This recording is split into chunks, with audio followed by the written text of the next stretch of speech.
السلام عليكم ورحمة الله وبركاته.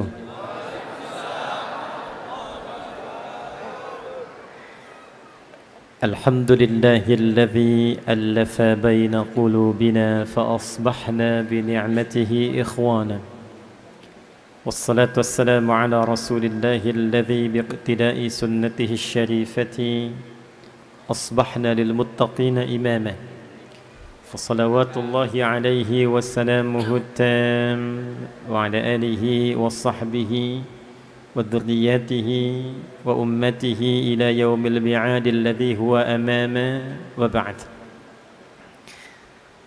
Yang kita hormati, kita muliakan tuan rumah Masjid Nasional Al-Akbar, yang hari ini masjid ini tepat berusia ke-23 tahun, diresmikan 10 November tahun 2000. Kita doakan mudah-mudahan inisiator, pendiri, pemakmur sampai dengan seluruh bagian DKM yang saat ini juga dipimpin oleh Profesor Kiai Haji Suja, dimuliakan oleh Allah Subhanahu wa taala, diberkahi dan ditambah kemakmuran masjid ini, dan mudah-mudahan diikhlaskan oleh Allah Subhanahu wa taala dalam berkhidmat sehingga menjadi jariah yang berkelanjutan sampai dengan hari kiamat insyaallah.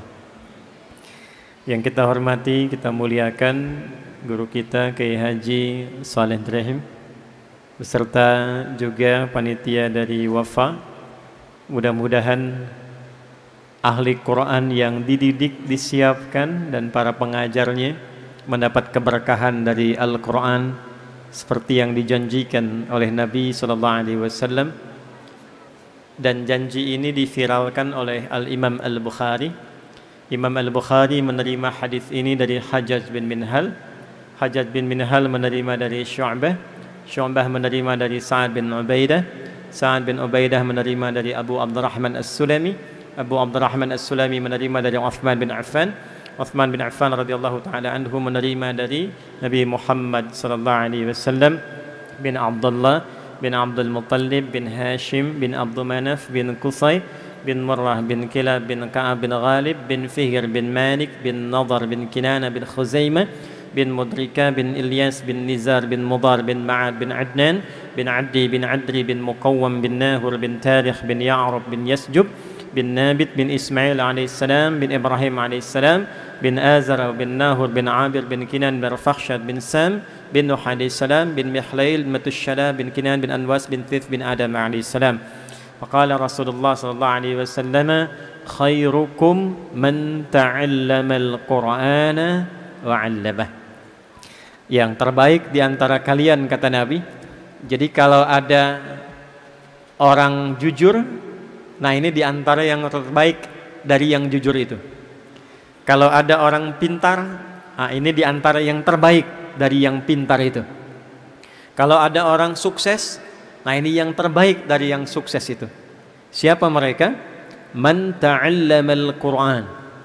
Ialah orang yang belajar Al-Quran dengan sungguh-sungguh. Karena itu Nabi tidak menggunakan kata darasa. Darasa itu asalnya pelajaran dasar. Tempatnya disebut madrasah. Karena itu SD disebut madrasah ibtidaiyah. Ya, sekolah dasar yang diberikan pelajaran-pelajaran dasar. Kalau dia sudah menggunakan bentuk sungguh-sungguh, serius, dan yang dikajinya pokok ilmu, maka turunan kata ilmunya ditarik, menggunakan ta untuk menunjukkan kesungguhan, pakai tasydid sebelum akhir untuk menunjukkan semangat berlipat karena tidak mudah melakukannya. Maka berubah menjadi ta'allama yata'allamu. Jadi yang pertama, hadis ini ingin mengatakan Quran itu mengantarkan pada kesuksesan. Jadi tidak ada orang belajar Quran yang tidak sukses, itu nggak ada. Silahkan cek. Ya, Utsman bin Affan radhiyallahu taala anhu jadi kaya banget. Ingat ya, kaya itu dibagi tiga ya. Ada kaya, kaya banget. Yang ketiga, kebangetan kayanya tuh. Ada tiga ya. Utsman bin Affan itu jadi kaya banget ketika beliau berikhtiar dengan manajemen bisnisnya. Tapi menjadi kebangetan kayanya ketika belajar tentang pedoman-pedoman bisnis dalam Al-Quran. Itu yang nanti dituangkan oleh Al-Imam Al-Bukhari. Dari 97 topik, ada satu topik tentang bab bisnis, Kitabul Buyu' namanya.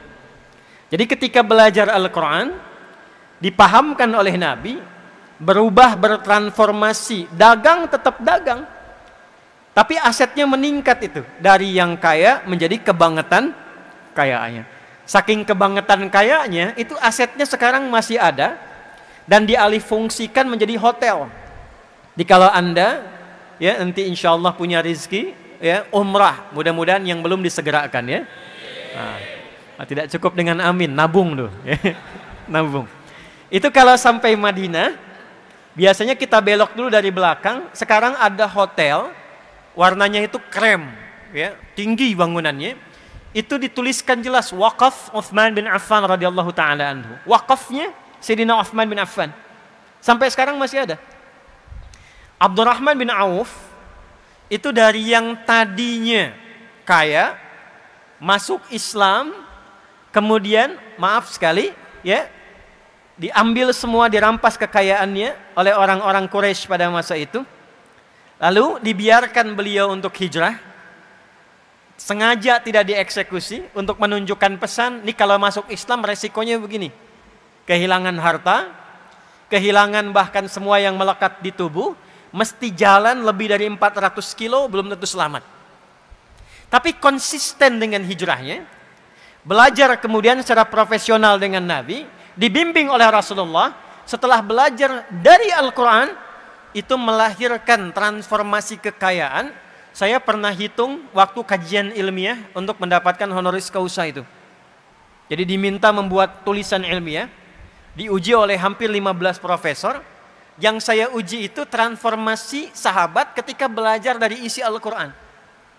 Abdurrahman bin Auf radhiyallahu ta'ala anhu itu sampai menghasilkan aset dalam hidupnya. Kalau dikonversi sekarang, jumlahnya kurang lebih 72.000 triliun.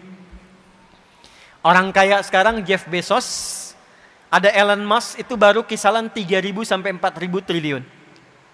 Jadi pebisnis belajar dari Quran makin sukses. Siapa yang kenal Ali bin Abi Thalib sebelum masuk Islam? Abu Hurairah, Salman Al-Farisi. Tapi setelah belajar dari Al-Quran, ilmunya makin nambah. Antum kalau buka kitab Al-Jawahir, ada tafsir besar. Ya, itu ada 7 jilid besar. Karya Syekh Tantawi Al-Jauhari. Buka jilid terakhir itu ada kuis. Di kuis itu bukan tebak-tebakan biasa. Tapi kuis yang diabadikan dari kisah sejarah, pengalaman nyata, sampai di dalamnya ada hitungan matematika dari Al-Quran yang berhasil diselesaikan oleh sahabat Ali bin Abi Thalib dengan pendekatan Al-Quran. Orang taunya sahabat Ali bin Abi Thalib karamahullahu wajhah itu cuma ahli balaghah, gitu kan?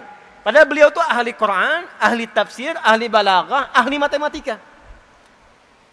Suami istri satu kali mengadu kepada beliau, "Ya Amirul Mukminin," kata suaminya, "tolong hukum rajam istri saya."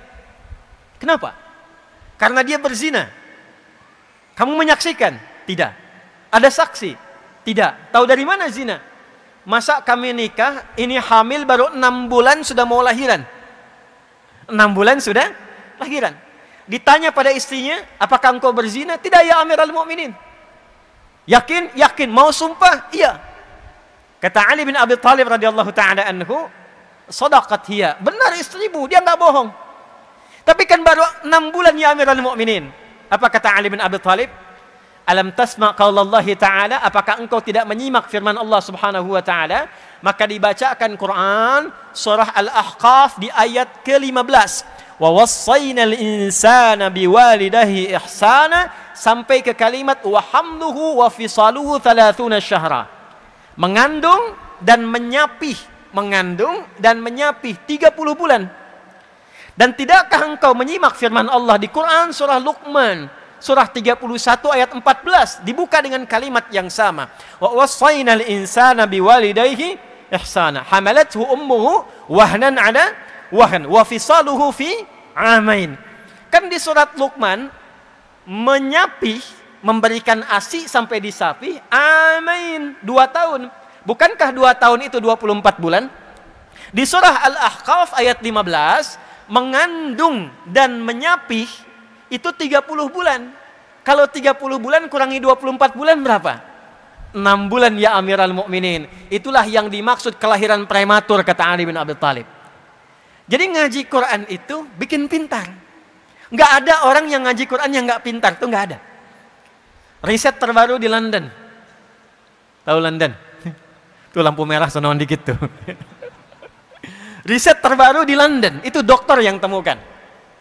Menyimpulkan orang yang ahli Quran, belajar Qurannya benar, apalagi hafal Quran dengan benar, itu kecerdasannya meningkat 3 kali lipat dibanding orang biasa. Risetnya sederhana. Karena Quran itu ada 52.000 kosakata, orang yang terus-terusan melatih memorinya dengan mengulang-ulang 52.000 kosakata, maka akan memudahkan dirinya untuk memahami apapun yang ia ingin pelajari. Riset membuktikan kalau ingin menguasai bahasa, hafalkan 3.000 aja kosakatanya. Anda ingin bahasa Inggris dikuasai, hafalkan 3.000 kosakata, itu sudah bisa berbicara dengan lancar. 3.000, ini 52.000. Melompat 3 kali lipat dari orang biasa. Tapi tidak semua yang belajar Quran jadi pintar. Tidak semua. Rumusnya apa? Man ta'allama. Kalimat ta'allama itu taknya menunjukkan kesungguhan, tasydidnya seakar dengan kata syiddah, tidak mudah. Ya, tidak mudah. Maka dengan kata itu butuh motivasi 2 kali lipat, double. Jadi orang yang semangat, yang sungguh-sungguh, yang serius belajar Qur'annya, itu akan merubah pribadinya menjadi orang sukses dan mudah meraih apapun yang dia inginkan. Semua level. Wa'allama. Kemudian ia praktekkan Qur'annya itu. Jadi ngaji Qur'an itu bukan begini, ya. Walaupun ini tidak salah. Anda baca Al-Fatihah, baca Al-Baqarah, baca Ali Imran sampai An-Nas, bagus, dapat pahala. 1 hurufnya berapa? Tahu dari mana? Ya, At-Tirmidzi nomor hadis 2910. Man qara'a harfan min kitabillahi falahu 10 hasanat. Siapa yang membaca 1 huruf dari Al-Quran, baca 1 huruf saja. Nun, 1 huruf. Itu setara dengan 10 kebaikan. 10 itu bukan begini menghitungnya. 1, 2, 3, itu sedikit. Ya, saya ilustrasikan di hadis Muslim, orang yang masuk masjid dengan niat ibadah. Belum ngapa-ngapain, pengen ibadah, pengen i'tikaf, pengen ikut pengajian, pengen salat, pengen baca Al-Qur'an, baru masuk. Belum dikerjakan, sudah mendapatkan 25 kebaikan. Jarak 1 ke 2-nya 500 tahun. 2 ke 3-nya 500 tahun. 3 ke 4-nya 500 tahun. Jadi kalau kita baca Al-Quran, 1 huruf dapat 10, itu 1 ke 2-nya ilustrasinya 500 tahun kebaikan kita dapatkan. Nah ukuran itu nanti diperlihatkannya saat akan wafat. Ya, di akhirat baru dikumpulkan, itu yang kita sebut dengan pahala namanya. Ajrun. Ajrun itu ukurannya 1 ke 2, 2 ke 3, 3 ke 4, 500 tahun kebaikan. Jadi kalau ada orang sehari nggak ngaji, itu rugi. Rugi. Apalagi kalau salahnya banyak. Ya? Apalagi kalau salahnya banyak. Solehnya sedikit, salahnya banyak, cita-citanya surga Firdaus. Ya, sesurga dengan Nabi lagi. Kan? Nih contohnya nih, siapa yang pengen masuk surga Firdaus? Boleh angkat tangan. Baik. Yang pengen sesurga dengan Nabi, boleh angkat tangan. Baik, turunkan. Yang salahnya banyak, boleh angkat tangan. Tuh. Nah ini contohnya. Nah maka Nabi memberi rumus, ada amalan cerdas. Amalan cerdas yang saat dikerjakan, amalan sedikit, prinsip ekonomi. Bekal sedikit tapi keuntungan banyak. Nah itu banyak dalam Islam, diantaranya Al-Quran. Ya, kalau ada orang berbuat salah, dihitungnya berapa? 1 kan? Ya, tapi jangan mudah mengatakan 1 tuh. Dari pagi sampai siang ini sudah berapa dikoleksi kesalahan tuh? Mata salah lihat kan? Telinga salah dengar. Tadi sebelum saya datang pikiran sudah salah tuh. Ustadznya kemana sih? Jam berapa dimulai? Udah kumpul tuh. Tutup dengan 1 nun. Lumayan gitu ya. Hilangkan. 1 dapat 10. Nah kalau ngajinya begitu, dapat kita pahala. Tapi isi Quran, fungsi Quran sebagai hudan tidak kita rasakan. Akhirnya Al-Quran hanya menjadi ayat yang tertuliskan di mushaf, terdengar suaranya lewat bacaan. Yasin, terdengar, tertulis di mushaf. Alif, Lam, Mim, tertulis di mushaf, terdengar lewat suara. Ya, dapat pahala. Tapi barakah Quran yang jadi hudan. Dan itu inti Quran diturunkan. Syahrul Ramadan alladzi unzila fihil Quran hudan linnas. Saya turunkan kata Allah Al-Quran supaya isinya menjadi pedoman berkehidupan. Jadi semua kehidupan kita itu isinya ada dalam Al-Quran. Semua hajat hidup kita. Ya, saya baca cepat ya. Tidak usah ditulis, saya baca cepat saja karena direkam teman-teman nanti bisa cek kembali ya. Misal saya kasih gambaran saja. Ini masih dalam kandungan. Bagaimana dalam kandungan ingin terlahir menjadi pribadi yang baik dan saleh, itu ada petunjuknya di Quran surah ke-7 ayat 189. Kemudian terlahir amalan pertama apa bagi seorang ibu yang baru punya anak untuk memberikan ASI maksimal selama 2 tahun. Amalan pertama apa bagi suami yang baru jadi ayah dan punya anak pertama? Turun Quran surah kedua ayat 233. Sampai usia 2 tahun ke menjelang baligh, amalan pertama apa yang mendekatkan dia dengan Allah? Taat pada orang tuanya dan mengenal lingkungan dengan baik. Turun Quran surah Luqman surah 31 ayat 13 sampai ayat 19. Ketika dia mulai belajar, bagaimana belajar yang bisa memahamkan dia sehingga dia bisa bawa pulang pemahaman itu dan mengajarkan kembali. Turun Quran surah 9 ayat 122. Bagaimana mencari tempat belajar yang saat bersamaan menguatkan pengetahuan dan meningkatkan imannya. Turun Quran di surah ke-58 ayat yang ke-11. Lalu dalam pelajaran itu dia mulai menyebar. Ya, kadang-kadang orang Surabaya ke Jakarta, ada yang ke Timur Tengah, ada yang ke Amerika, menemukan tempat baru. Bertempat yang baru, ketemu orang baru, tapi tetap menjaga sikap takwanya. Turun Quran surah 49 ayat ke-13. Kalau menemukan jodohnya di situ, bagaimana cara melamarnya? Turun Quran surah ke-4 ayat yang ke-4. Terjadi pernikahan Quran ke-30 ayat ke-21. Tugas pertama saat menikah Quran surah ke-4 ayat 34. Suami mulai mencari nafkah yang standar Quran surah kedua ayat 168. Kalau pengen cepat rezekinya baru bergerak sedikit datang Quran surah kedua ayat 172. Kalau dia belum melakukan sudah dijamin dibuka, kemudian rizkinya, berkahnya, pintu langit dan bumi. Quran surah ke-7 di ayat ke-96. Batuk. Kemudian dia mulai bekerja, tidak mudah, diminta petakan tantangannya. Kadang-kadang ada yang kecil, menengah, ada yang berat. Turun Quran surah kedua ayat 214. Solusinya di Quran surah ketiga ayat 142. Detailnya di Quran surah kedua Al-Baqarah dari ayat 155 sampai 157. Kadang-kadang ada orang ingin menyingkirkan, orang ingin menyungkurkan. Bagaimana membuka usaha tapi tanpa nyogok, tanpa suap. Kalau ada solusi dibimbing Allah, kalau ada yang jahil ditolong. Turun amalan Quran surah 17 ayat 79 sampai dengan 80. Istri merawat anak di rumah, jangan dikira mudah. Kadang-kadang dia menolak, kadang berkata, turun bimbingan Quran surah 17 ayat 23 sampai dengan ayat 27. Sampai usia 40 tahun, sukses, bagus, anak ada, orang tua masih ada. Jangan disimpulkan itu hasil kesuksesan Anda. Boleh jadi ibunya yang menangis di keheningan malam, bapaknya yang serabutan bekerja, minta sama Allah supaya anaknya lebih hebat dibandingkan kedua orang tuanya. Ketika Anda mendapatkan kesuksesan itu, sertakan orang tua di dalamnya, sekalipun dalam doa. Maka turun Quran surah ke-46 di ayat ke-15. Anda terus bergerak lagi, harta makin banyak, bagaimana menjaga dan meningkatkannya. Turun skema dengan zakat. Quran surah ke-9 ayat 103 sampai dengan 109. Dikeluarkan di 8 golongan Quran surah 9 di ayat ke-60.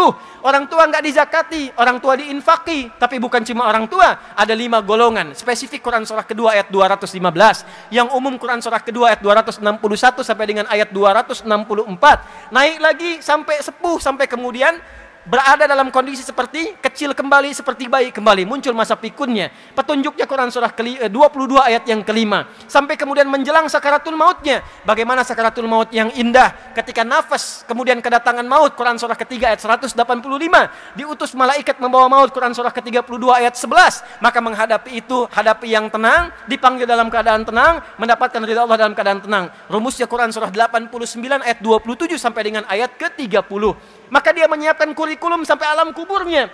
Disiapkan saat hidupnya bagaimana alam kubur itu bisa nikmat. Bukan cuma dunianya, rumahnya megah, mobilnya mewah, tapi alam kubur nggak disiapkan. Maka turun kurikulum alam kubur. Quran surah kedua ayat 153, 154. Quran detilnya Quran surah ketiga dari ayat ke-169 sampai dengan ayat ke-171. Lalu disiapkan sampai kiamat turun satu surah ke-75. Kemudian disiapkan surganya. Dari sekarang kita siapkan. Dari 8 pintu surga petakan. Yang pengen surga Firdaus, Quran surah ke-23 ayat 1 sampai dengan 9. Yang di taman surga, Quran surah 51 ayat 15 sampai 23. Yang surga biasa, yang penting masuk surga deh. Yang penting masuk surga. Quran surah kedua ayat ke-25. Yang nggak masuk ke surga tapi terancam neraka. Maaf, seringan-ringannya itu membakar semua tubuh sampai sekulit-kulitnya. Satu harinya sama dengan 1000 tahun. Satu detiknya sama dengan 48 hari. Quran surah keempat ayat 56. Yang paling dahsyat itu adalah neraka jahanam. Hati-hati, pelajari perilakunya, jangan sampai masuk ke situ. Siapa kualifikasinya? Turun Quran surah keempat ayat 140. Yang belum ke surga tapi tidak ke neraka, di tengah-tengah, 50-50, soleh 50%, salah 50%. Maka ditempatkan di tempat yang tinggi, bisa mengamati surga, takut mendengar jeritan orang neraka. Tempat tinggi yang bisa mengamati sekitarannya disebut dengan A'raf. Maka turun Quran surah ke-7 Al-A'raf dari ayat 46 sampai dengan ayat 49-nya. Ada semua? Apa yang enggak ada? Makanya zaman Nabi dari pelaku kriminal, itu kriminal betul tuh. Ya. Sifatnya disebut jahlun, orangnya disebut jahilun. Sifat ketemu orang disebut jahiliyah. Jadi mereka itu perfeksionis dalam perbuatan kriminal. Kalau ada zina, zina yang paling perfect itu zinanya jahiliyah. Kalau ada pembegal, pembegal yang paling komplit jahiliyah. Sekampung begal semua. Sekampung. Ghifari itu kampung begal. Jadi kalau ada yang namanya Al-Ghifari, itu keturunan kampung begal. Tapi nanti jadi ilmu sanad, ada sanadnya.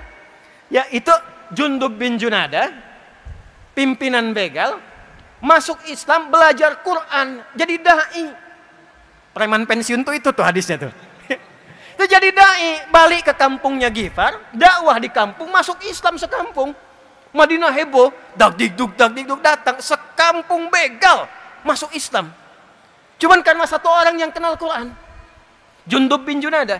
Untuk mengabadikan peristiwa itu, disamarkan namanya Jundub bin Junada, diambil kunyahnya Abu Dzar, diviralkan nama tempatnya Ghifar. Rumusnya tambah al di depannya, i di ujungnya. Kita punya ahli hadis dari Padang, Musnid Dunya, Syekh Yasin Al-Padangi, Syekh Nawawi Al-Bantani, Syekh Mahfud At-Termasi. Ya, ini Ustaz Saleh Durhem, Kiai Saleh Durhem dari Surabaya. Ya, Kiai Saleh Durhem Al-Surabayai, Al-Maduri. Ya, ini Al-Ghifari. Jadi beliau ingin mengatakan begini, saya dulu pemimpin begal, saya dulu kriminal, tapi Quran merubah saya sekarang jadi orang baik. Merubah saya jadi orang baik. Jadi sekalipun belum sukses, ahli Quran itu pasti baik.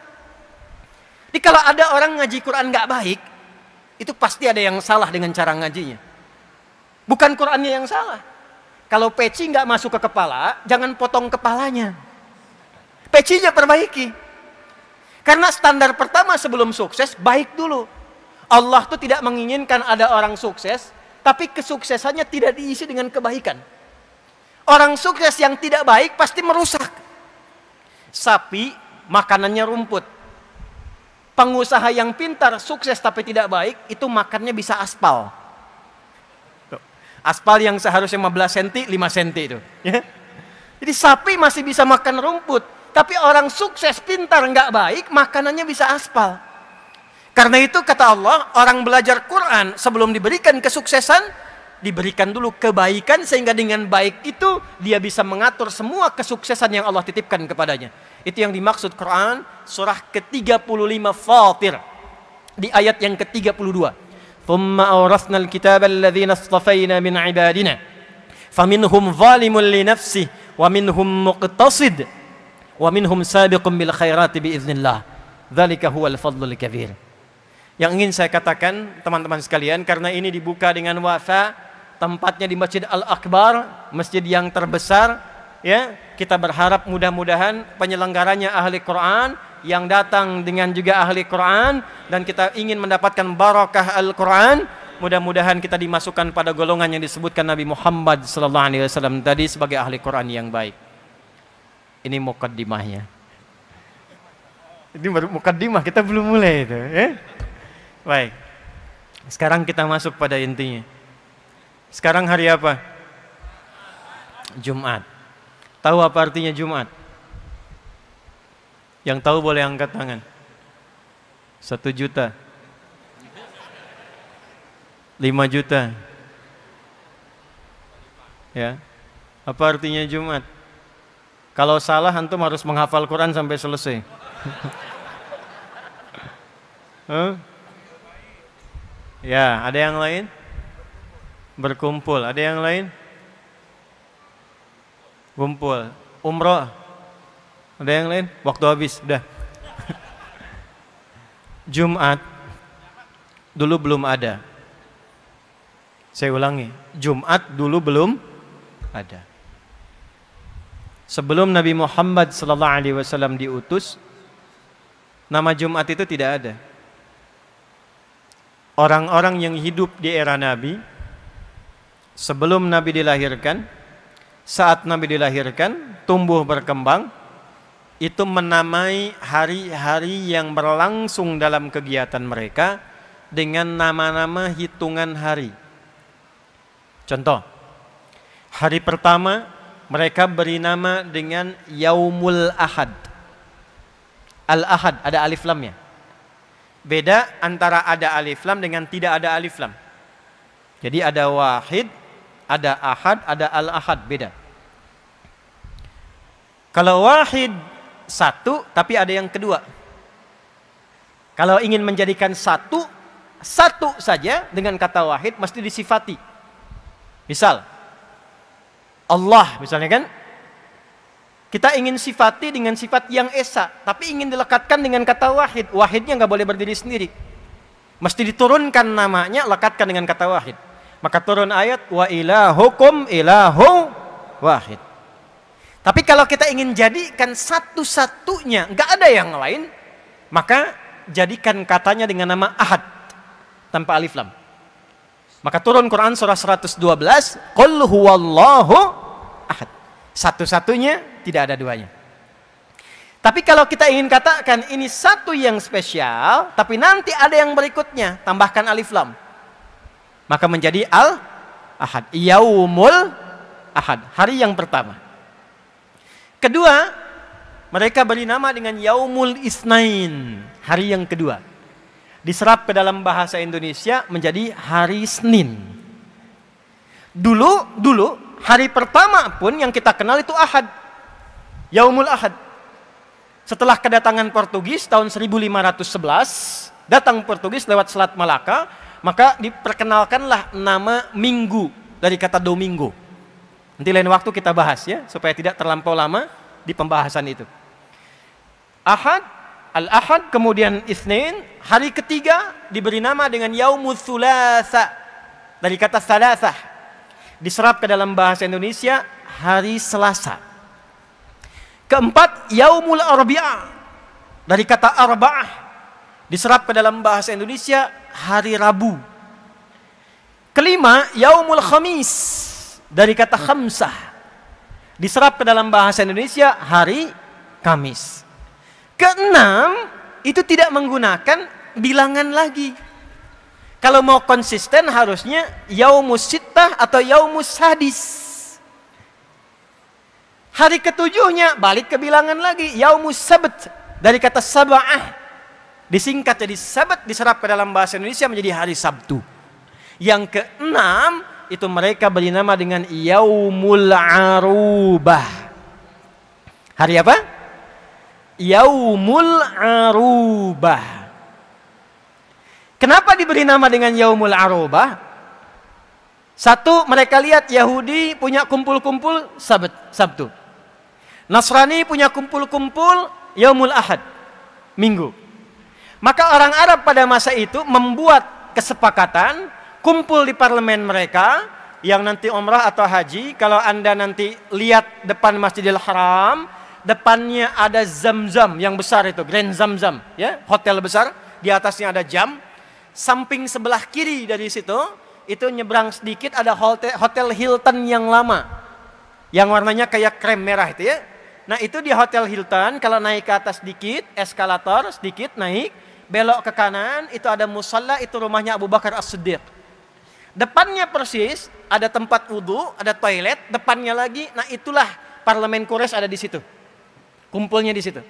Maka mereka rapat, mereka gambarkan kita mesti punya hari kumpul-kumpul untuk membanggakan diri sebagai bagian dari orang Arab, untuk menjalin persatuan dan kasih sayang. Maka diberi nama Yaumul Arubah atau Yaumur Rahmah, hari kumpul-kumpul, hari berbangga diri sebagai orang Arab, hari saling memperhatikan. Maka sepakat mereka, kalau weekend Yaumul Arubah ini kumpul, dipilihlah pusat-pusat hiburan. Diberi nama dengan Aswaq, Suq Uqadh, Suq Dumatul Jandal. Dan pusat hiburan yang paling elit itu terletak di Jabal Qubais. Ini saya kalau ilustrasikan takutnya nggak terlalu terlihat ya. Saya coba gambarkan, mau nggak saya tuliskan begini tuh ya, supaya tahu petanya ya. Bismillah. Maaf saya berdiri ya. Izin start. Oke. Belakang kelihatan ini? Huh? Nah, iya memang belum saya tulis kan. Nanti kalau saya tulis baru kelihatan ya. Itu ada screen nanti ya, dilihat saja. Saya gambarkan dari sini saja. Ini yang Zam-Zam, Grand Zam-Zam maksudnya, hotel besar. Ini atasnya ada jam besar itu ya. Tadi ke sini ada jalan. Ini ada Hotel Hilton di sini. Ini yang depannya ini nanti ada toilet, tempat wudhu. Ini yang kedua di sini ada kipas angin di atasnya. Ini yang parlemen Quraisy yang ini. Samping Grand Zam-Zam ada hotel lama namanya Sofwa. Samping sininya toilet. Ini ke arah belakang ke Mahbas Al-Jin sini. Termasuk ke arah Jabal Nur, Bukit Cahaya yang ada Gua Hira ya, arahnya dari sini, termasuk Ummul Qura ke sana. Seberang di sini persis Hotel Sofwa, jalan seberangnya ada bukit besar. Yang ada istana raja sekarang di atasnya. Ya, nanti kalau sudah umrah atau haji, teman-teman bisa lihat tuh. Langsung lihat nengok ke samping, ada istana raja, bukit besar begini nih. Ini yang disebut Jabal Qubais namanya. Ini bukit elit. Di atas bukit ini, siapa yang menduduki ada di atasnya, ini menunjukkan dia penguasa jazirahnya. Nabi Muhammad SAW, ketika beliau mengumumkan peristiwa Isra Mi'raj, itu naik ke atas bukit ini. Untuk memberikan kesan sekarang akan ada perubahan. Semua orang-orang parlemen kalau mau naik, ngasih pengumuman naiknya ke sini. Sekarang kerajaan Saudi Arabia, kenapa bangun istana di sini? Untuk menunjukkan sebuah pesan bahwa wilayah itu dikuasai, dipimpin oleh dinasti ini. Saudi. Paham sampai sini? Nah ini bukit elit. Bukit elit. Kalau Anda keluar dari sini, ya mau umrah dari Sofwa atau Zam-Zam, belok kanan ke sini. Nanti di bawah bukit ini, di sini istana, di sini ketika masuk sebelah kanan ada pos security, ada CCTV warna putih satu ke sini. Depannya pintu 26, terus sampai ujung sini, ya. Ini di sini ada kipas angin, saya udah hitung ada 35 kipas angin sampai ujung. Udah saya hitung, kalau nambah 36 berarti nambah 1, ya. Sampai ujung sini. Ini ada gate Nabi. Nabi sholat 2 rakaat di sini sebelum Isra Mi'raj. Sampai ke depan Ka'bah, sholat di sini di kediaman Sayyidah Maimunah. Di sini kemudian Babus Salam, ya. Di balik pintu Babus Salam ada rumahnya Abbas radhiyallahu ta'ala anhu, punya anak yang paling viral, anak bungsunya Abdullah, dikenal dengan Abdullah bin Abbas radhiyallahu ta'ala anhuma. Tarik garis lurus ke sini, sekitar 200 meter, di sini ada satu rumah warna krem, ya sekarang disamarkan jadi perpustakaan. Inilah Maulid Nabi, tempat lahirnya Nabi Sallallahu Alaihi Wasallam di sini. Yang ingin saya katakan, tempat kumpul-kumpul akhir pekan, yang elit itu paling elit di sini, namanya Jabal Qubais. Jadi kalau kumpulnya di Suk Uqadh, Suk Dumatul Jandal, pusat-pusat hiburan, itu masih kelas biasa. Nanti diseleksi, disaring yang hebat-hebat di setiap distrik itu baru diundang ke sini. Ini persis bukit di atas yang lembah bawahnya ada Ka'bahnya. Ka'bah di sini. Maka di sini akan dipertandingkan 4 golongan utama yang mereka akan bekerja keras dalam sepekan. Jadi ini yang melahirkan konsep jahiliyah, berangkat gelap, pulang gelap, kerja lagi, kerja keras, hanya untuk berfoya-foya akhir pekan saja. Hanya untuk bertanding, memviralkan, mempopulerkan, dan berfoya-foya, berfantasi di akhir pekan. Itu kebiasaan jahiliyah. Ada 4 golongan. 1, namanya tajir. Apa namanya? Jamaknya tujar. Bu, tajir itu bukan orang kaya. Tajir itu pedagang. Dulu yang kaya itu pedagang. Makanya saking kayanya disebutlah profesinya. Ini pedagang. Maksudnya apa? Kalau pengen kaya, dagang, bukan nyolong. Kalau pengen kaya, bisnis, bukan korupsi. Maka golongan tujar ini, mereka keluar dari Yaumul Ahad sampai Yaumul Khamis, mengumpulkan harta sebanyak-banyaknya untuk dipertandingkan jumlah kekayaannya dalam hari pertemuan Yaumul Arubah di bukit ini. Nanti ada waktu-waktu mereka merantau. Ada ke Syam, sekarang 4 negara. Libanon, Syria, Yordania, dan Palestina. Ada ke Yaman. Diabadikan kegiatan mereka di surat Quraisy. Li'ilafi Quraisy. Ilafihim rihlatash syita'i was. Itu golongan 1. Golongan 2 ada syair, pujangga, jamaknya syu'ara. Jadi dari daerah-daerah, distrik-distrik, ini daerah A, daerah B, kecamatan A, kecamatan B, desa A, desa B, itu para pujangganya selama 5 hari, mereka berusaha mengumpulkan lirik-lirik untuk diseleksi yang paling hebat, nanti akan dipertandingkan di puncak Jabal Qubais ini. Bikin lirik. Nanti cara mereka mengumpulkan lirik dan syair itu diabadikan dalam satu surat dengan namanya. Surah ke-26, Surah Asy-Syu'ara. Dari ayat 224 sampai akhirnya itu. Ya. Asy-Syu'ara yattabi'uhumul ghawun. Alam tara annahum fi kulli wadin yahimun. Pernahkah Anda dengar tentang kisah para pujangga di era jahiliyah? Yang mereka datang ke lembah-lembah mencari inspirasi untuk membawa lirik-lirik saja. Untuk apa? Nanti dipertandingkan di bukit ini. Yang ketiga, ada golongan kahin. Jamaknya kuhan. Dukun. Jadi kalau sekarang ada dukun, itu ketinggalan, telat. Karena 15 abad yang lalu sudah ada dukun. Dan nanti menariknya ketika Quran turun, dukun-dukun itu pada tobat. Ya, dukun-dukun pada tobat. Tapi sebelum Quran turun, tuh dukun tuh viral, strata ketiga di kalangan jahiliyah.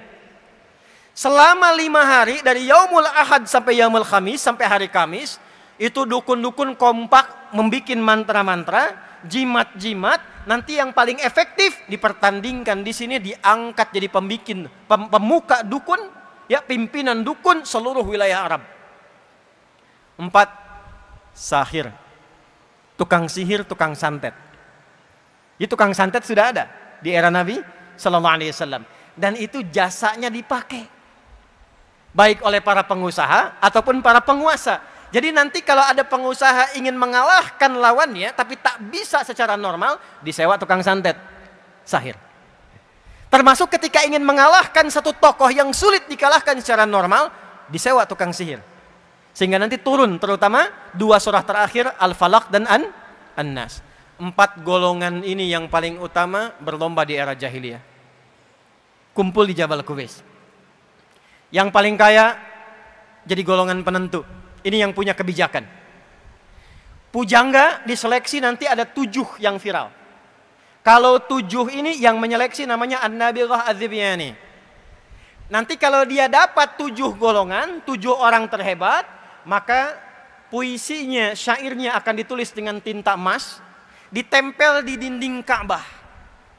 Jadi sejarah kain kiswah itu asalnya syair isinya. Nanti ketika datang Islam baru diganti dengan tulisan Al-Quran. Ada 16 jenis rumusnya, dikenal dengan bahar namanya. Ya, tawil. Tawilun lahurunal bukhuri fadailu fa'ulun mafa'ilun fa'ulun mafa'ilu. Kifa nabki min dzikra habibin wa manzili bisaktili wa bainad dakhuli fahawmali.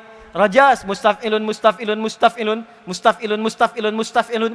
Sautus safiril bulbuli, hayyaja qalbi thamili. Al-ma'u wa zahru ma'a zahri lahzul muqali. Fa anta ya sayyidali wa sayyidi wa mawlali. Fakam tayyumuni ghazayyilun uqayqali. Qataftuhu min wajnatin min fi'li hadha rajuli. Faqala la la la la faqad ghada muharwili. Wa wal walat wali wali wailali. Faqultu la tuwalwili. Fabayyinul lu'lu'ali. Qalat lawhina kadha in harwadidhul muqali. Kahatan kakailali. Tabtabuli.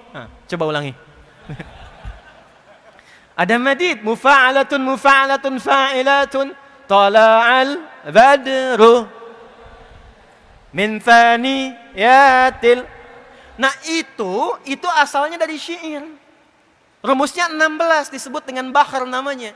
Yang paling hebat syairnya, paling bagus qasidahnya, maka akan ditulis dengan tinta emas, ditempel di dinding Ka'bah, lalu disebutkan pemimpinnya Amirus Syu'ara.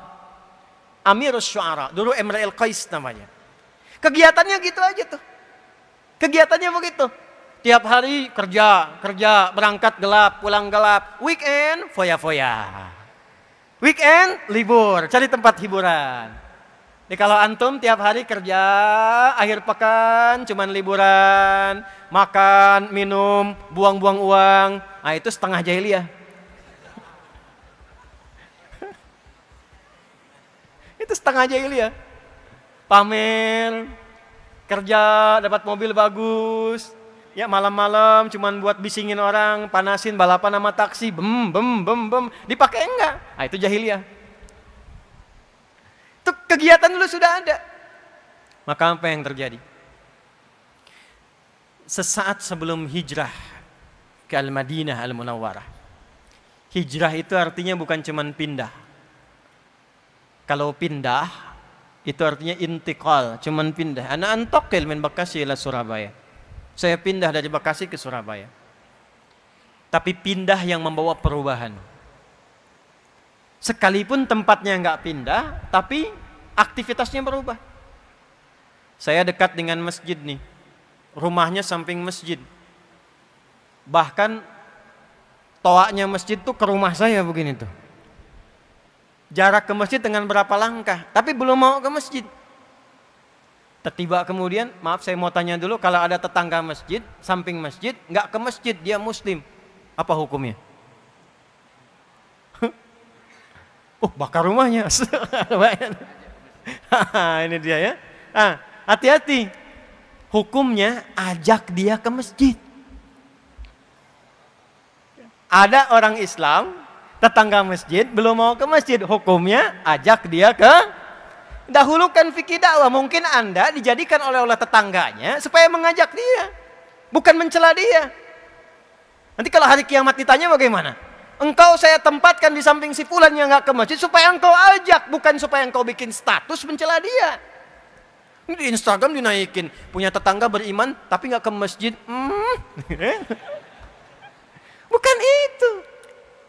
Ya. Jadi Ustaz, nih pakai Saleh, saya punya cerita begini. Ada masjid mewah nih. Mirip begini tapi lebih besar ini. Komplek. Kompleknya banyak umat Islamnya. Yang kalau di sensus mungkin 90%. Tapi yang ke masjid 2, 3 kan. Ditanya, Pak, muslimnya banyak? Banyak katanya. Berapa persen? Hampir 90%. Kenapa nggak ke masjid? Nggak tahu Pak. Baik gini aja. Libur hari apa? Sabtu Ahad. Baik. Nanti hari Sabtu subuh, Jumatnya kita beli buah. Subuh kita ke masjid. Nggak apa-apa bertiga begini nggak apa-apa. Nanti dari masjid kita datengin satu dulu tetangga bawa buah. Datengin. Assalamualaikum, waalaikumsalam. Pak Ustadz, Pak, kata, iya. Dari mana? Dari masjid. Ya, antum tuh tadi nggak kelihatan, kami kira sakit tadi tuh nggak ke masjid. Nih bawa buah. Itu nggak diminta, zuhurnya ke masjid. Ya, jadi kalau tetangga belum ke masjid, ya fikihnya fikih dakwah dipraktekkan pertama kali. Ajak dia ke masjid. Minimal doakan. Balik ke yang tadi, teman-teman sekalian. Jadi apa yang menarik di sini? Itu yang disebut dengan hijrah. Kalaupun kemudian memaksa kita untuk pindah tempat, karena di tempat bekerja ini susah sholat, ya mau Jumatan pun nggak bisa. Tapi anehnya itu Anda tahu rizki dari Allah, yang ngasih rizki Allah. Kok bisa cuman gara-gara jaga toko ditinggalkan Jumatan? Padahal yang ngasih rizki itu adalah orang yang kita kemudian datang kita sebagai orang ke masjid menyembah Tuhan kita, yaitu Allah. Kan Allah yang punya rizki, Allah yang ngasih rizki. Anda tahu yang punya rizki Allah, tapi Anda tega meninggalkan Allah hanya sekedar jaga toko, dan di situ Anda mengharap, ya Allah berikan saya rizki. Kan aneh namanya. Lalu Anda berpindah, saya pengen pindah ke tempat lain yang sholatnya gampang. Saya pengen pindah ke tempat lain yang ngajinya gampang. Perpindahan yang membawa perubahan kita untuk dekat dengan Allah disebut hijrah namanya. Apa namanya? Maka Nabi diperintahkan untuk hijrah dari Mekah ke Yathrib, Al-Madinah Al-Munawwarah, untuk menunjukkan perubahan-perubahan yang menampakkan nilai keimanan yang mesti beda dengan jahiliyah. Maka apa yang pertama kali Allah perintahkan? Sesaat sebelum hijrah itu, untuk menunjukkan perbedaan orang beriman dengan orang yang belum beriman, turunlah Quran surah ke-62 ayat 9 itu. Ya ayyuhalladzina amanu idza nudiya lis-salati min yaumil jumu'ah fas'au ila dzikrillah. Perhatikan baik-baik. Dengan turunnya ayat ini yang disapa orang beriman, Allah menginginkan ada perubahan pada diri orang beriman untuk membedakan dengan imannya dengan orang-orang jahiliyah yang belum beriman. Apa bedanya nih? Saya, Anda, kita sudah beriman. Apa bedanya dengan yang belum beriman? Mesti ada perbedaan. Maka Allah firmankan, ya ayyuhalladzina amanu, hai semua yang telah menyatakan punya iman. Ya disebutkan 361 kali dalam Al-Quran. Harfun nida, huruf untuk memanggil. Dalam bahasa Arab di ilmu Nahwu ada 14 jenis huruf untuk memanggil. Ada a, ada aya, ada ya, ada wa, dan seterusnya. Tapi dalam Al-Quran cuma satu yang digunakan. Ya 361 kali disebutkan. Linida'il qarib, nida'il mutawassit, nida'il ba'id. Memanggil yang dekat, memanggil yang menengah, memanggil yang jauh. Ayyuha disebutkan 150 kali dalam Al-Quran. Ayyunya munada untuk menguatkan hukum, haknya tanbih untuk mengingatkan pentingnya informasi yang disampaikan. Alladzina disebutkan 1080 kali dalam Al-Quran. Ismun mausulun yadullu alal jam'il jam'iyah. Konjungsi kata sambung menunjuk objek pada semua tanpa kecuali. Perhatikan kalimatnya. Hei semua orang yang telah menyatakan beriman tanpa kecuali. Besar, kecil, tua, muda. Betapapun kau merasa dekat dengan Allah, kuat imanmu, atau menengah imannya, standar, atau lemah imannya sehingga merasa jauh dari Allah. Ya, subuh jam berapa di sini?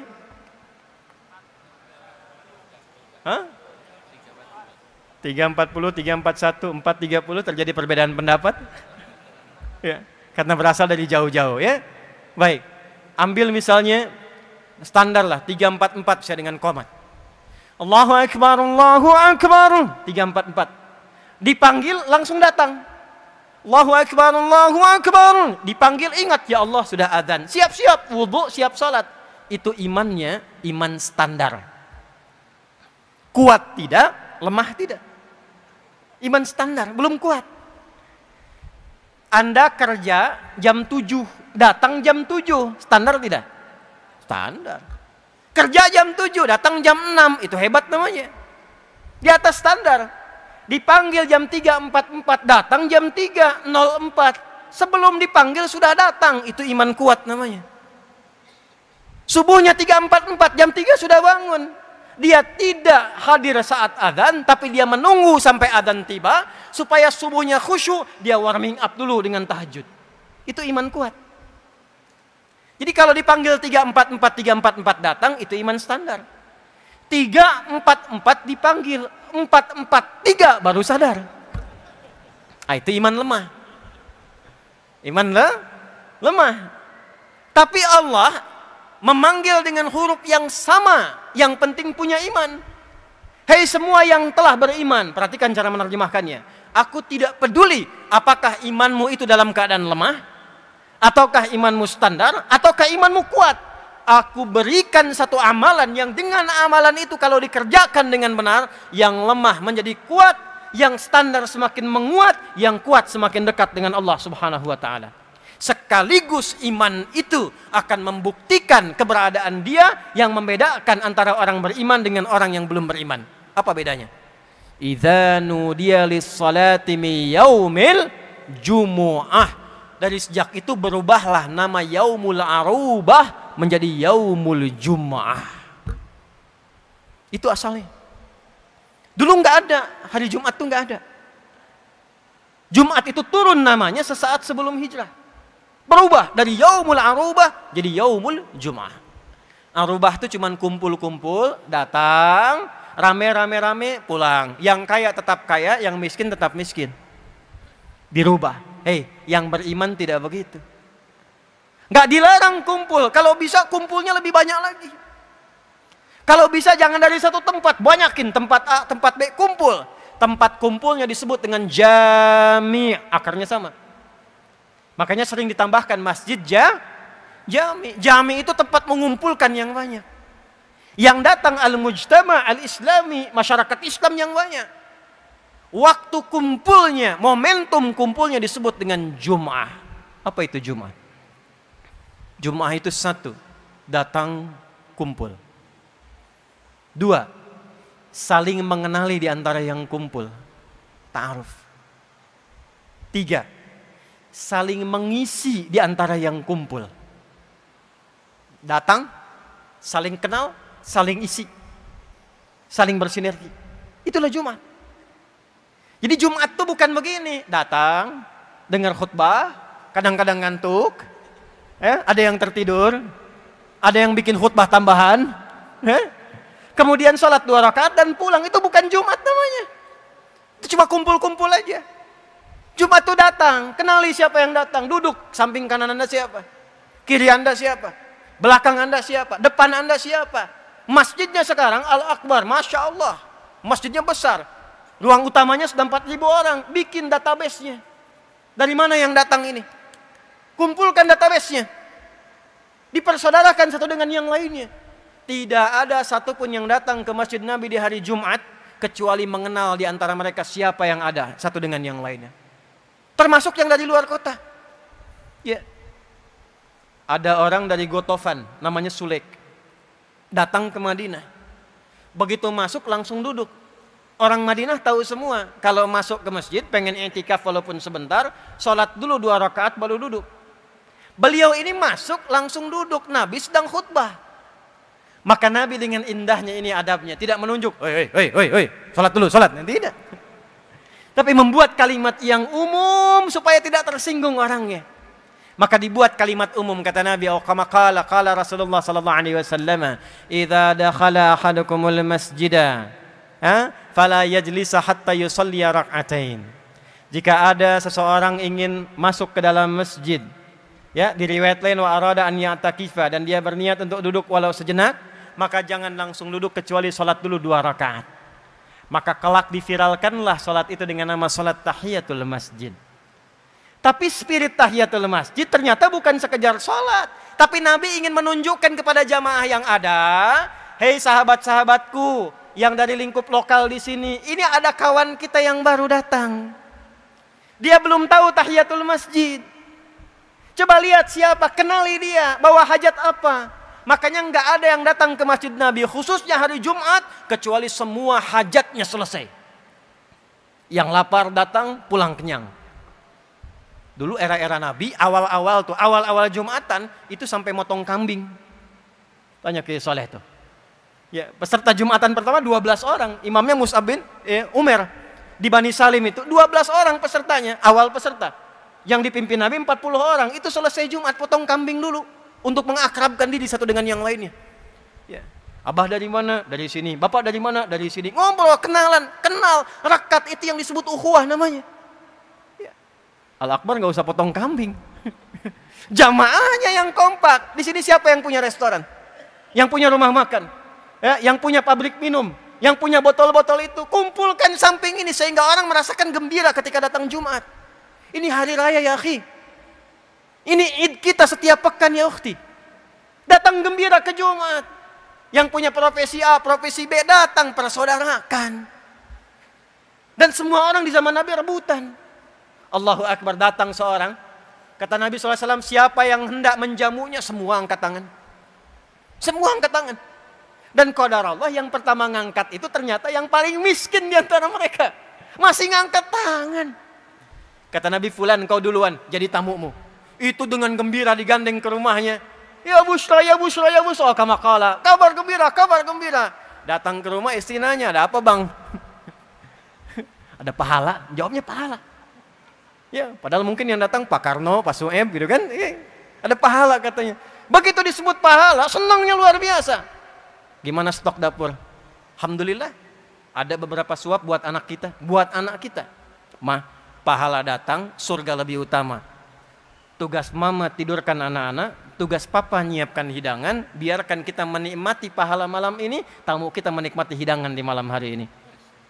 Dia ambil kemudian persiapannya, dibentangkan di mejanya, sampai kemudian tersisa kita 13 menit lagi menuju asar. Apa yang terjadi? Maka cahayanya kemudian digelapkan, ya, dengan basa-basi yang sangat indah, mujamalah dalam bahasa Arab, kan? Diberikan piring berisi makanan kepada tamunya, sementara tuan rumah itu hanya pura-pura makan untuk membunyikan saja. Serumah nahan lapar, istri menenangkan kemudian anaknya, ibu menenangkan anaknya, tidur mereka dalam keadaan lapar, yang suami kemudian gembira menemani dengan lapar, yang tamu makan sampai lahap. Besoknya keluarga ini viral dan diapresiasi, bahkan dimuliakan oleh Allah dengan turunnya Quran surah 59 ayat 9 sampai 10 itu. Wa yu'thiruna ala anfusihim walau kana bihim khasasah. Itulah Jumat. Jadi orang nggak punya aja sampai bawa, Pak. Antum misalnya punya kebun, cuman ada ubi, itu kalau spirit Jumat cuman bawa ubi hanya untuk Jumat jadi pahala. Mana ayatnya sekarang? Mana Jumatnya? Mana hadisnya? Mana Islamnya? Mana imannya? Itu bedanya iman dengan yang belum beriman. Yang belum beriman kumpul, ya kumpul banyak. Stadion kumpul. Tarame kumpul nih. Pasar kumpul. Tapi kumpulnya beriman itu selalu ada manfaatnya. Jangan sampai kumpul nggak kenal dengan siapa yang kumpul. Setelah itu persaudarakan. Betapa indah kalau ada dokter kemudian Jumatan. Ada pasien yang nggak punya biaya ke rumah sakit. Bertemu dengan dokter, Masjid Al-Akbar punya database-nya. Dokter sekian yang muslim datang Jumatan ke Al-Akbar. Allahu Akbar, yang sakit nggak harus ke rumah sakit. Di Masjid Al-Akbar pengobatan atau konsultasi gratis pada dokter. Silahkan dokter di sini. Yang belum punya pekerjaan, ini pengusaha-pengusaha yang punya pekerjaan, konsultasi. Yang punya utang, lunasin. Itu kumpul bareng, ikut sama-sama, itulah Jumat. Itu spirit Jumat yang berlaku di era Nabi. Kita kehilangan itu sekarang. Kita kehilangan itu. Bayangkan kalau hadisnya dipakai. Ya, sayati alaikum zamanun kama qala Rasulullah SAW, akan datang satu masa. Masa ini unik, ini hadis. Tandanya taqarrubuz zaman, di masa itu waktu akan cepat sekali berlalu. Setahun kayak sebulan. Sebulan kayak sepekan, sepekan kayak sehari, sehari kayak sekilatan. Sudah terasa belum sekarang? Kayaknya baru kemarin saya ke Surabaya ya, ternyata sudah setahun kan? Terasa sekali. Nah, ada waktunya ketika itu tiba, terjadilah percepatan digitalisasi. Taqarrubul aswaq, pasar mudah diakses kata Nabi. Dulu Anda berangkat pakai angkot, pakai ojek, sekarang klik datang barangnya. Sudah terjadi sekarang? Dan pada masa itu yantashirul kadzib dan tashirul fitan. Hoaxnya banyak. Hoaxnya banyak, manipulasinya banyak, propagandanya banyak, penipuannya banyak, dan bahkan karena digitalnya itu berkembang, penipuannya pun online-nya banyak. Judi yang biasa offline, online. Pinjaman yang online, yang offline tadinya jadi online. disingkat jadi pinjol. Pinjaman bikin benjol. Nah, ketika terjadi itu, apa solusinya? Ternyata Islam datang bawa solusi. Kenapa nggak dimanfaatkan teknologinya? Bikin aplikasi. Ini kan kita di Surabaya, tapi nggak semua yang ada di sini orang Surabaya semua kan? Ya, yang dari Perak mana?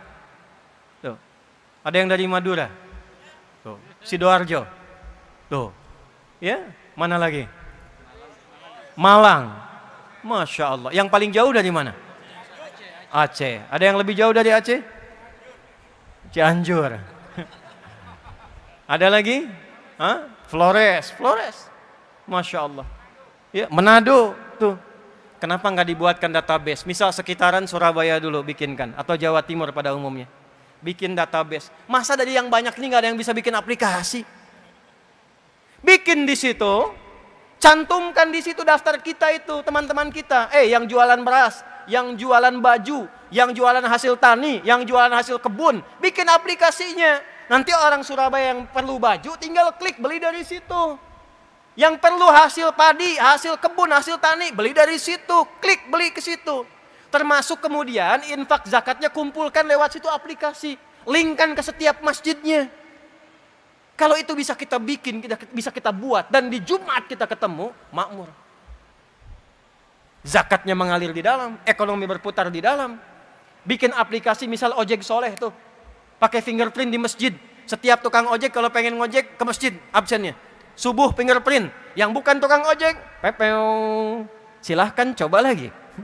Tukang ojek fix, silahkan masuk. Sebulan DKM menyiapkan sembakonya, jadi dia nggak mikirin sembako. Hasil dia dapatkan dibawa, 30 simpan di masjid, 70 dia bawa. Kalau sukses kembangkan jadi muzaki, kalau nggak sukses subsidi lagi dari yang 30.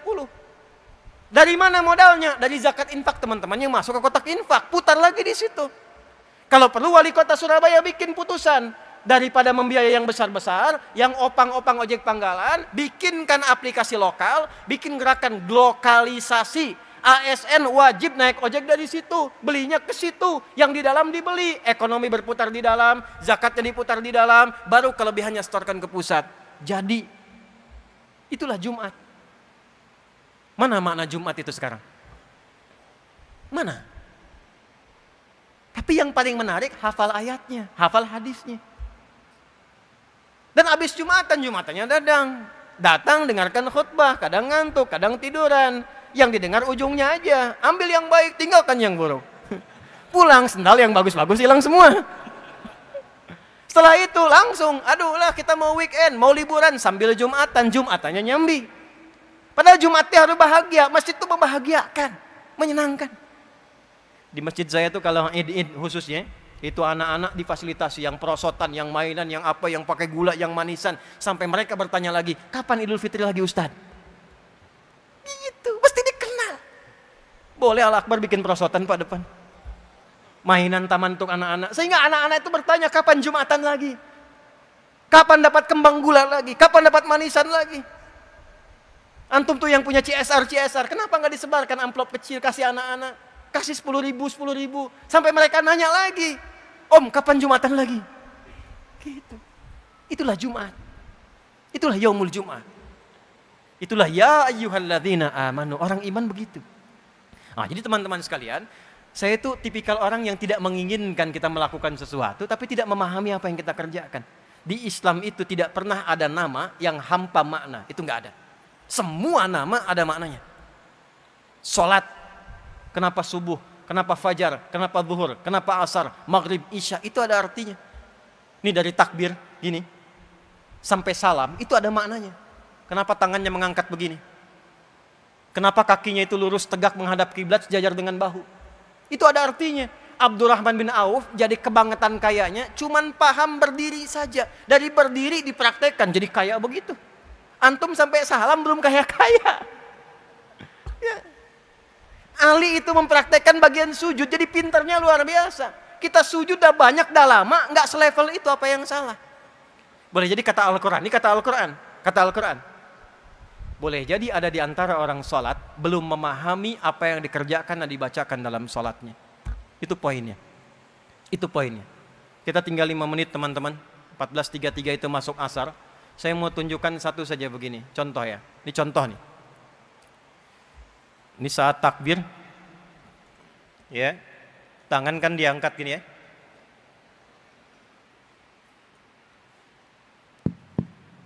Nih, hadisnya di Al-Bukhari nomor hadis 757, hadis Muslim nomor hadis 397, rawinya sahabat Abu Hurairah radhiyallahu taala anhu, Abdurrahman bin Sakhar, pelakunya namanya Khalad bin Rafi Az-Zuraiqi.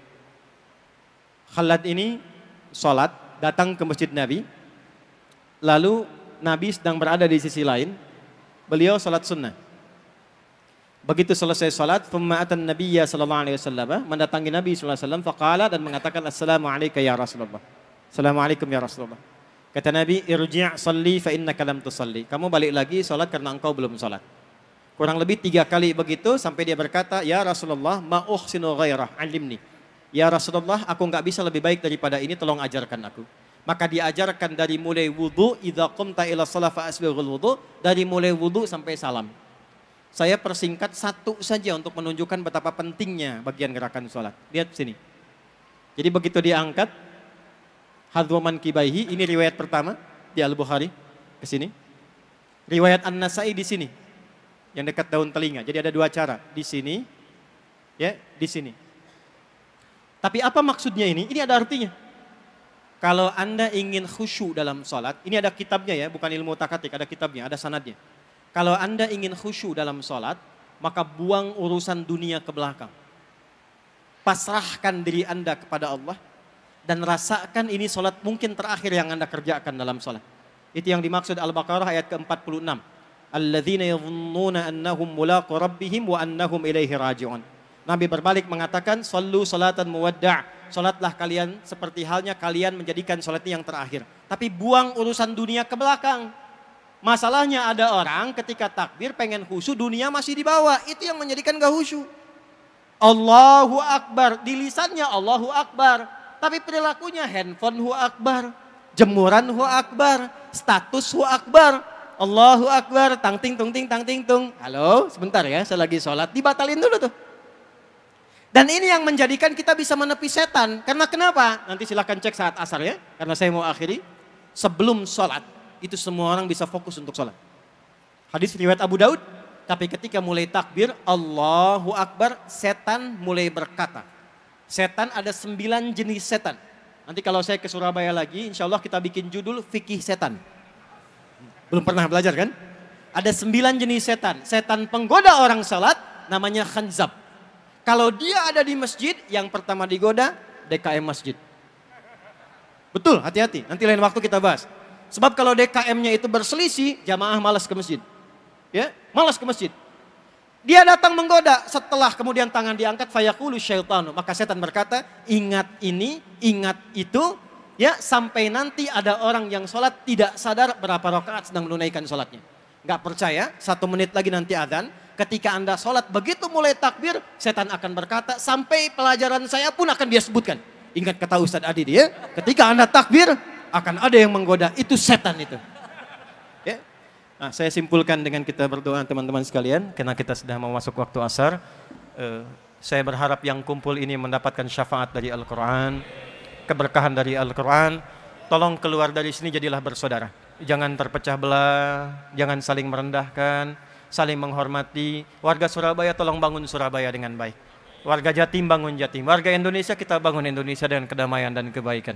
Allahumma taqabbal minna innaka antas sami'un alim wa tub 'alaina innaka antat tawwabur rahim. Allahumma nahmaduka kama 'allamtana an nahmadak wa nashkuruka syukran kama 'allamtana an nashkurak. Antal muqaddim wa antal muakhir biyadikal khair innaka 'ala kulli syai'in qadir. Allahumma ij'alna min ahli al-Qur'an waj'al al-Qur'ana sahiban lana fid dunya wa syafi'an lana fil akhirati ya arhamar rahimin. اللهم اجعلنا من حبيب سيدنا محمد صلى الله عليه وسلم ألحقنا معه مع الذين أنعمت عليهم من النبيين والصديقين والشهداء والصالحين وحسن أولئك رفيقا. اللهم بارك هذا المسجد مسجد الأكبر يا أرحم الراحمين وبارك مؤسسيه يا رب العالمين ومعتمريه يا أرحم الراحمين. ربنا آتنا في الدنيا حسنة وفي الآخرة حسنة وقنا عذاب النار وصلى الله على سيدنا محمد وعلى آله وصحبه أجمعين وآخر دعوانا سبحانك اللهم وبحمدك نشهد أن لا إله إلا أنت نستغفرك ونتوب إليك وآخر دعوانا أن الحمد لله رب العالمين. Nanti malam saya ada di Masjid Al-Irsyad kita akan bahas tentang akar konflik di Palestina. Sampai kapan, kenapa, dan bagaimana. Sampai jumpa nanti malam. Assalamualaikum warahmatullahi wabarakatuh.